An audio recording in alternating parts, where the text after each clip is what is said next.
C'est déterminé qu'Adja Labib est arrivée à son audition ce matin.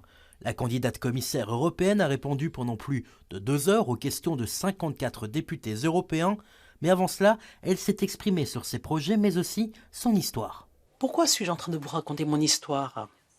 Eh bien parce que c'est là une histoire européenne. Voilà ce qu'est l'Europe. L'Europe, c'est l'égalité, la solidarité et les opportunités. Ces valeurs, elles composent justement le portefeuille convoité par Adja Labib. C'est sur les compétences de l'aide humanitaire, la gestion des crises ainsi que l'égalité que la libérale était testée aujourd'hui. Une audition qui, malgré quelques réserves, a plutôt convaincu. Je pense qu'elle s'en est bien sortie. Et surtout, ce qui m'a fait plaisir ce matin, après la dure nuit que nous avons eue quand même, avec Trump et la victoire de Trump, et quelqu'un qui va dans tous les sens, aujourd'hui, on a eu face à nous une femme ancrée dans ses valeurs, dans sa cohérence. Elle est restée cohérente tout le long pour continuer à défendre ce en quoi elle croit. Je pense qu'elle a été désignée, qu'elle vient de passer un examen, qu'elle s'en est sortie, et moi, je lui fais confiance quant au travail qu'elle va réaliser.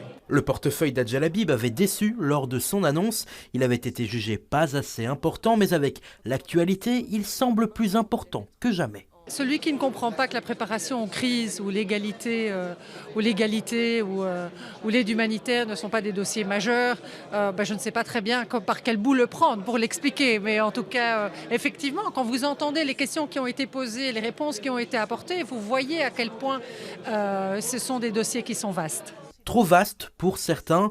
Quelques inquiétudes ont notamment été soulevées quant à l'égalité qui perd un commissariat unique. Le choix de Mme von der Leyen a été celui-là, de répartir les choses de cette manière-là. On ne le soutient pas nécessairement, parce que non seulement il y a la responsabilité de préparer les crises et de lutter contre le recul des droits, de manière générale, en matière d'égalité au sens large, mais il y a aussi le travail qu'elle va devoir mener avec le Parlement européen, où la majorité est clairement plus à droite qu'avant et moins progressiste qu'avant. Le sort d'Adja Labib sera voté aux 2/3 des 54 députés qui l'ont auditionné.